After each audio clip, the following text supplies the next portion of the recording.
para pendengar yang rahmati Allah ya. Moga-moga hari kita hari ini lebih baik daripada hari-hari sebelum ini ya. Hari ini kita nak bercakap tentang satu perkara yang selalu kita buat tapi mungkin kita tak sedar bahawa kita ada melakukan kesilapan dalam perkara tersebut ya. Satu tanggungjawab yang Nabi suruh kita buat tapi mungkin kita ingat betul dah cara kita tapi silap ya. Apakah itu? Dengan topik motivasi pagi kita hari ini, teguran yang hikmah. Macam mana kita nak menegur dengan cara hikmah, dengan cara yang Rasulullah suka, dengan cara yang Allah suka. Hari ini, ya, contoh paling utama lah kita mempunyai satu tanggungjawab untuk membawa kebaikan, mencegah kemungkaran.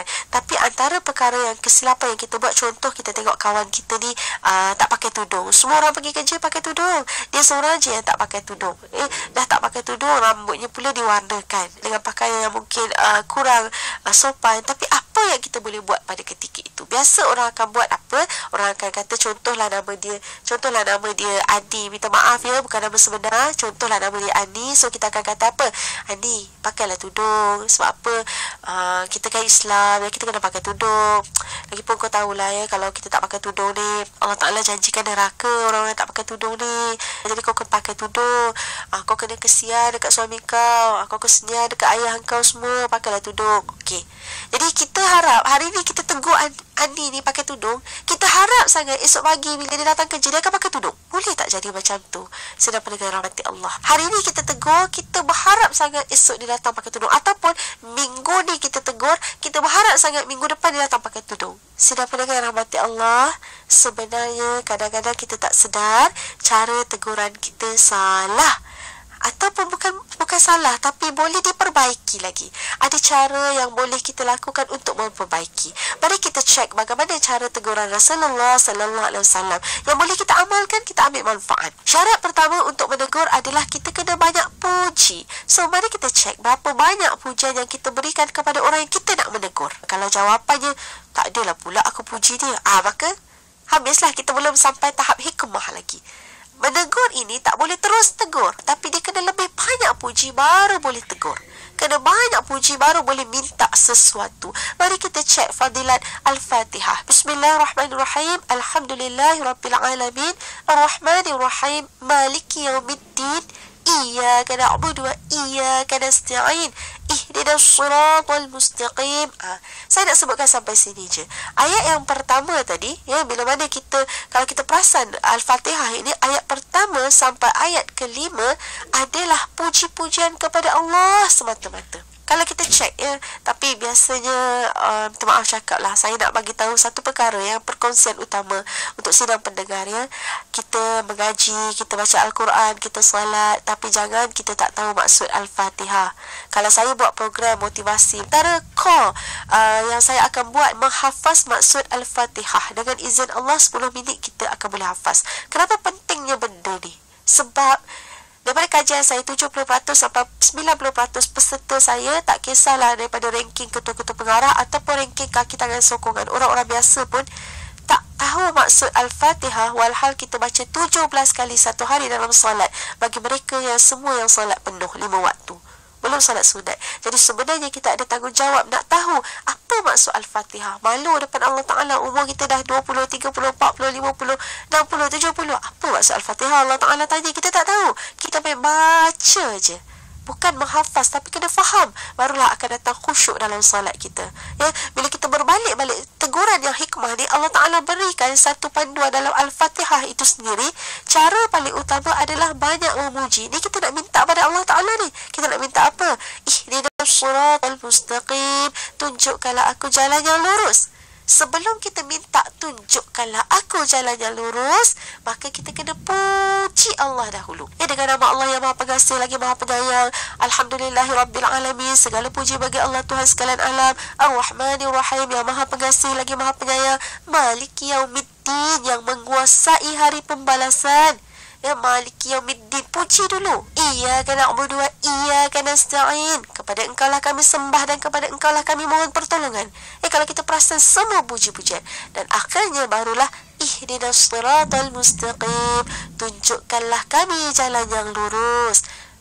sebenarnya kalau kita ambil panduan dari segi psikologi ya, komunikasi dalam Islam, cara komunikasi berhikmah untuk meminta sesuatu ataupun menegur sesuatu adalah memuji. Yang sama kita nak minta pada Allah Ta'ala lagi lah, kita kena puji banyak-banyak. Ni kadang-kadang kita nak minta daripada Allah, ya Allah tolonglah aku nak kaya, aku nak senang, aku nak pelajaran aku semua, aku nak semua A. Tapi kita main minta, tapi pujinya sedikit, maka dapatnya pun sedikit ataupun tidak dapat. Ya, dengan rahmat Allah juga semua berlaku. Sama juga kita nak tegur sahabat kita ni, kita nak tegur orang yang sama tempat kerja, kita kena banyak puji dia. Puji dia, dia baik, bagus, dia kerja. Kita kena ada ikram, kita kena perbaiki hubungan, muliakan dia. Apa cara Nabi ajar? Nabi ajar selain daripada banyak puji, kita kena rapat dengan dia sampailah kita boleh pegang tangan dia, sama-sama perempuan, sama-sama lelaki, ataupun sentuh bahu dia, rapat sampai begitu. Ini tak kenal, dia tu bahagian lain, kita bahagian lain, tiba-tiba datang nak tegur, confirm orang tak nak dengar cakap kita. Kemudian kita akan rasa gelisah, tak puas hati. Sebab kenapa dia tak nak berubah? Kenapa tak nak berubah? Berubah itu Allah Ta'ala yang punya hidayah. Tapi usaha kita ni mungkin ada kesilapan-kesilapan kecil ya. Jadi first kita dah sampai kita sentuh dia, pernah tak kita keluar makan sekali dengan dia? Pernah tak? Sampai ke tahap itu. Pernah tak kita beri hadiah apa-apa dekat dia? Sampai ke tahap itu. Dia ada banyak ikram dahulu, dia ada banyak dulu untuk membaiki hubungan. Ikramul muslimin, baiki dulu hubungan sama saudara. Bila orang tu dah dapat kepercayaan, dia dah rapat dengan kita, dia dah akrab dengan kita, dia dah baik dengan kita, barulah bila kita tegur, mudah masuk dalam hati dia. Contoh, kita nak minta apa daripada mak ayah kita. Contoh, anak yang kecil nak minta apa-apa daripada mak dia.